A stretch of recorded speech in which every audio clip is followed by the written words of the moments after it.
আসসালামু আলাইকুম ফ্রেন্ডস, আজকে আপনাদেরকে দেখাবো একটা গরুর লাম্ফি যে কীভাবে হতে পারে, কি ভয়ানক পরিস্থিতি হতে পারে গরুর। লাম্ফি এলএসডি, যেটা লাম্ফি স্কিন ডিজিজ আমরা যেটা বলি, গ্রাম বাংলায় কেউ পক্স বলতে পারে, কেউ হাম বলে, অনেকে অনেক ধরনের কথা বলে।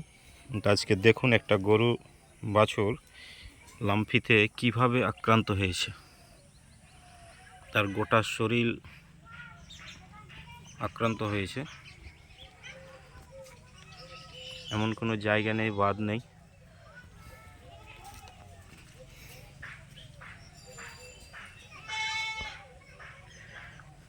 সর্বশেষ দেখুন কতটা ভয়ঙ্কর আকার ধারণ করতে পারে, পায়ের কি পরিস্থিতি।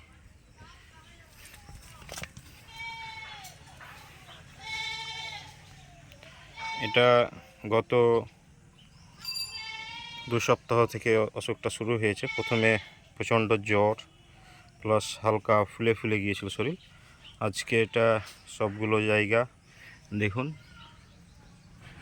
যে ফোলা জায়গাগুলো সেগুলো ফেটে গিয়ে কালো আকার ধারণ করেছে। একটা মারাত্মক পরিস্থিতি। এই পরিস্থিতিতে এদেরকে পরিষ্কার পরিচ্ছন্ন জায়গায় রাখতে হবে, মাছি মশা থেকে দূরে রাখতে হবে। এই পাটা ফুলে আছে। এটা যে ছোঁয়াচে রোগ এমন তা না।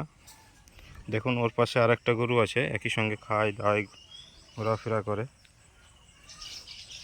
দেখুন এর কোনো পরিস্থিতি খারাপ নাই, এর ঠিক আছে, এ সম্পূর্ণভাবে সুস্থ।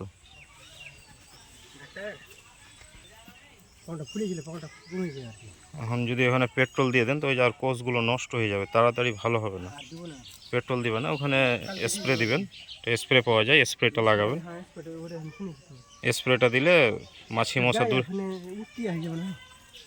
যেগুলো বাকি আছে সেগুলো উঠবে, উঠে এই যে কালো কালো আকার ধারণ করেছে না, এইগুলো মতন হবে, দিয়ে আপনার ঠিক হবে আস্তে আস্তে। দেখেন একটা অসুখ যখন হয়েছে তখন এ তো ভালো হতে টাইম লাগবে, আগের মতন তো হবে না। অসুখটা পুরোপুরি সুস্থ হবে, তারপর তখন খাওয়া দাওয়াটা পুরো রিদমে শুরু করবে। এটা একদিনে ভালো হবে না, এটা তো আপনাকে আগেই বলা হয়েছিল যে একদিনে ভালো হবে না, সময় লাগবে, 1 মাসও লাগতে পারে।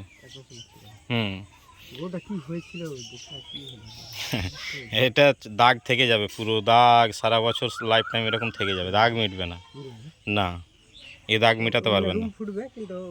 যা মনে হবে কাটা কাটা আছে, মনে হবে যে দেখলো যখন ভালো হয়ে যাবে পুরো একদম, তখন দেখবেন যে মনে হচ্ছে কেটে দিয়েছিল কেউ ওই জায়গাটা। গোল থাকবে না, লম্বা লম্বা দাগের মতন হয়ে যাবে। হ্যাঁ, দাগের মতন হয়ে যাবে।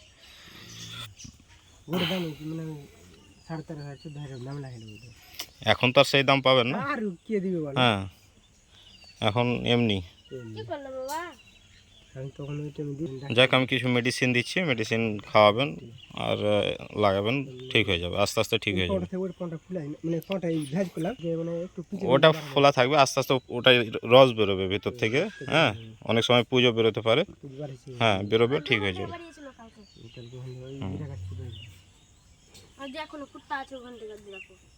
ঠিক আছে,